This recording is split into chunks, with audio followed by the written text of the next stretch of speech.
This is Deep Dive. I'm Sui. Welcome to a new episode of Road to a Bright Future.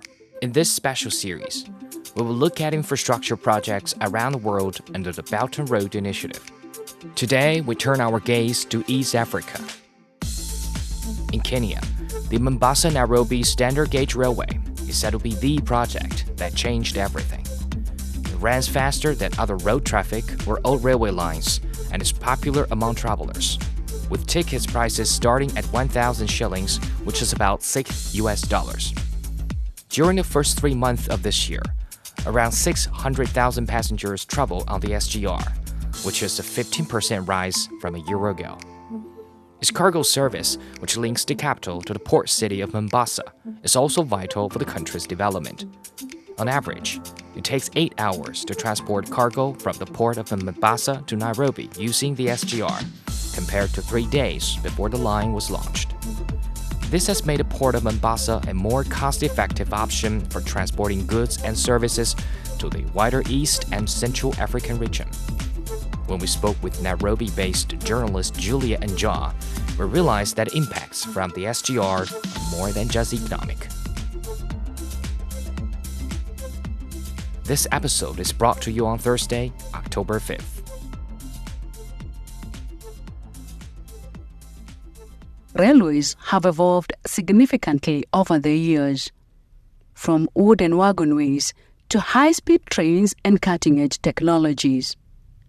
And one important link in this process is the Standard Gauge Railway, or what we call in Kenya SGR. But before I delve into the story of the SGR and also the people surrounding the line, I need to explain about the history of the railways in Kenya so that you can better understand the significance of this railway to our country.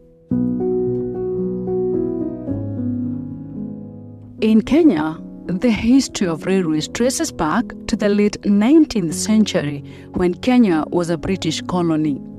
The construction of the railway line, through which was then considered uninhabitable terrain, led to the infamous nickname, the Lunatic Express. As the sun set on the colonial era, the Kenya Railway, which had been a lifeline to East Africa, faced a period of neglect after Kenya's independence in 1963. Imagine, this railway had been the backbone of transportation for people and goods for decades. But with the changing times, it found itself in dire straits.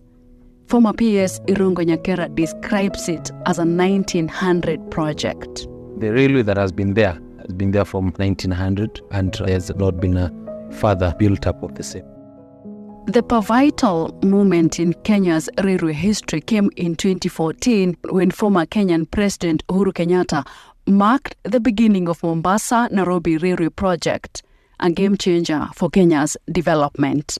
My government is determined to build a high-speed, high-capacity, standard gauge railway line connecting Mombasa to Kampala and onward to Kigali. This ambitious project, spanning 592 kilometers, has significantly contributed to Kenya's GDP and is a flagship endeavor under Kenya's Vision 2030 development blueprint. It also plays a vital role in China's Belt and Road Initiative due to Kenya's strategic location in East and Central Africa. The inclusion of female drivers to work on the railway is a major topic in media coverage. It's brought about some meaningful changes to local lives.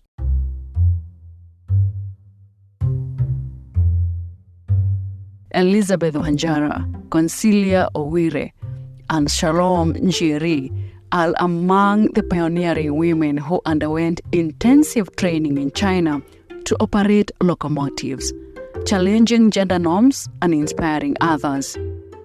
My name is Elizabeth Wanjala. Driving a train is way easier because basically what you do a lot is controlling the brakes and the speed. But driving a car is much harder because you also control the steering wheel. Yeah, with the train you don't have a steering wheel. If you have a dream, dare do it. Don't be held back by the views of I'm a lady or this is a men's work or something. Just do it because anything is achievable once conceived in the mind. These women have proven their mettle in a traditionally male-dominated field, emphasizing the importance of diversity and inclusion. Our correspondent traveled with a female driver and witnessed how this job has changed her life. Shalom Njeri is another driver along the SGR. She told me her experience as a trailblazing train driver while we embarked a journey from Nairobi to Athi River. Morning. So my name is Shalom.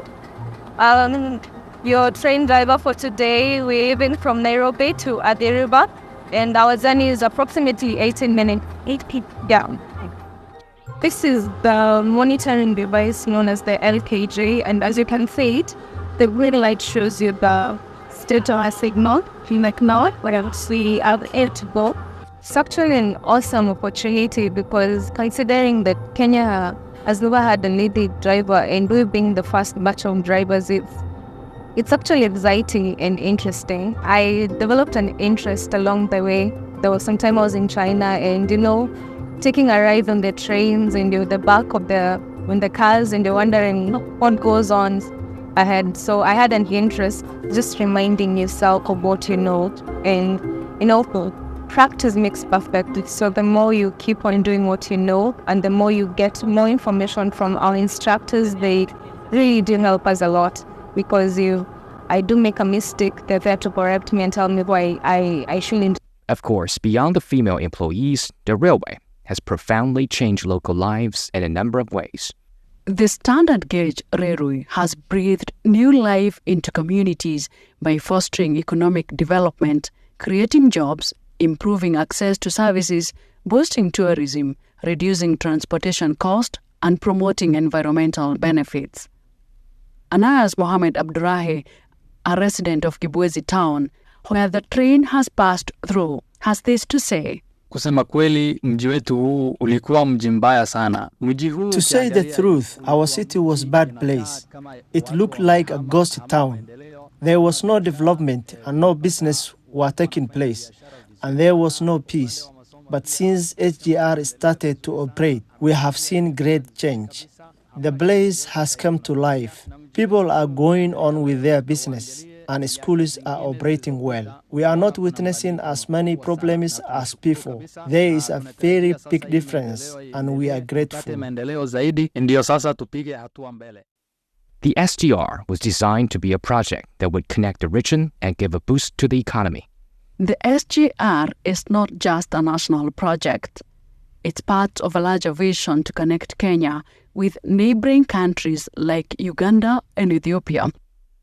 According to authorities, the SGR is only the first step in linking East African countries.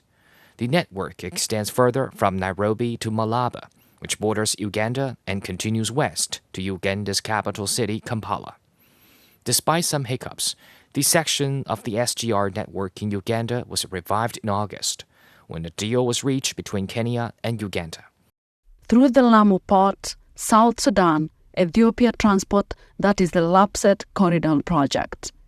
Philip Maingi, the director of Kenya Railways, says the initiative aims to enhance connectivity and trade within the East African region. Kenya's master plan for standard gauge railway development is one network of about 3,100 kilometers divided into 2 main sections.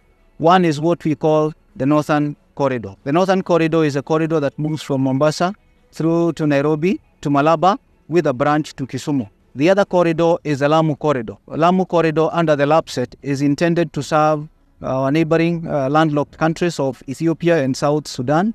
Looking ahead, Kenya has determined this railway will continue to benefit the country and the region by enhancing connectivity.